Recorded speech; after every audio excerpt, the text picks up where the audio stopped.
This video sponsored by Gen Reviews. Gen Reviews means ஆன்லைனில் purchase பண்ணக்கூடிய product பற்றின ரிவ்யூஸை gen ரிவ்யூஸில் தெரிஞ்சுக்கலாம்.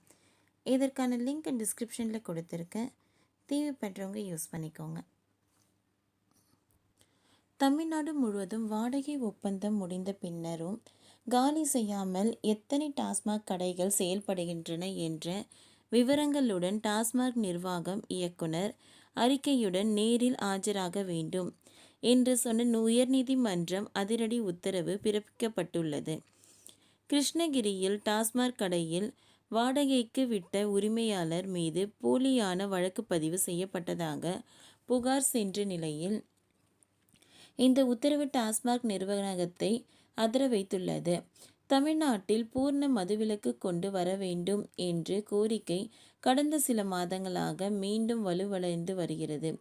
திமுக கூட்டணியில் உள்ள வீசக மது ஒழிப்பு மாநாட்டை நடத்தியுள்ளது. இருப்பினும் சட்டவிரோத டாஸ்மாக் பார், மணமகிழ் மன்றங்கள், அரசியல்வாதிகள், அதிகாரிகளின் நெட்வொர்க் ஆகிய வலுவடைந்து கொண்டே செல்கிறது. ஒரு பக்கம் அரசு மதுக்கடைகளை படிப்படியாக மூடி வருகிறோம் என்று சொன்னாலும், மறுபக்கம் மது விற்பனை ஆட்சியாளர்கள் துணை போவதாக புகார் எழுந்துள்ளது. இந்நிலையில் டாஸ்மாக் கடைக்கான ஒப்பந்தம் முடிந்ததை சுட்டிக்காட்டிய உரிமையாளருக்கு கடந்த சம்பவத்தில் நீதிமன்றமே அதிர்ச்சி அடைந்துள்ளது. கிருஷ்ணகிரி மாவட்டம் சூளகிரி காமன் தொட்டி கிராமத்தை சேர்ந்தவர் பி. சுந்தர். இவர் சென்னை உயர்நீதிமன்றத்தில் ஒரு மனு தாக்கல் செய்தார். அதில், நான் கிருஷ்ணகிரியில் சொந்தமாக தொழில் செய்து வருகிறேன். எங்கள் ஊரில் எனக்கு சொந்தமான 220 சதுரடி கொண்ட கடையில் கடந்த 2017ஆம் ஆண்டு முதல் டாஸ்மாக் செயல்படுகிறது. மாதம் 7500 வாடகை வீதம். 2 ஆண்டுகளுக்கு ஒப்பந்தம் செய்யப்பட்டு வாடகை ஒப்பந்த காலம் முடிந்து விட்டதால் கடையை காலி செய்வது தரும்படி கேட்டேன். இது குறித்து பலமுறை டாஸ்மாக் மேலாளருக்கு கடிதம் எழுதினேன். மாவட்ட ஆட்சியரிடம் மனு கொடுத்தேன்.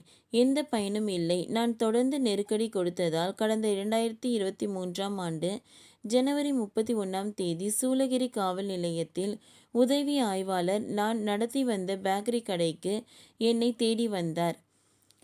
நான் இல்லாததால் கடை ஊழியர்களை காவல்துறையினர் அடித்து உதைத்தனர்.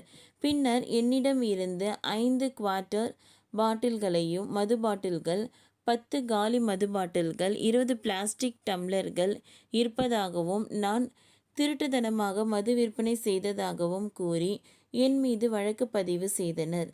டாஸ்மாக் மேலாளர் தூண்டுதலின் பேரில் அவர் கொடுத்த புகாரின் அடிப்படையில் சூளகிரி காவல்துறை என் மீது பொய் வழக்கு பதிவு செய்துள்ளது. எனவே இந்த வழக்கை ரத்து செய்ய வேண்டும் என்று கூறியிருந்தார். இந்த வழக்கு நீதிபதி பி. வேல்முருகன் முன்பு இன்று விசாரணைக்கு வந்தது. அப்போது கடையை காலி செய்ய சொன்னதாக இப்படி ஒரு பொய் வழக்கு கடை உரிமையாளர் மீது போடப்பட்டுள்ளது என மனுதாரர் தரப்பில் வாதிடப்பட்டது.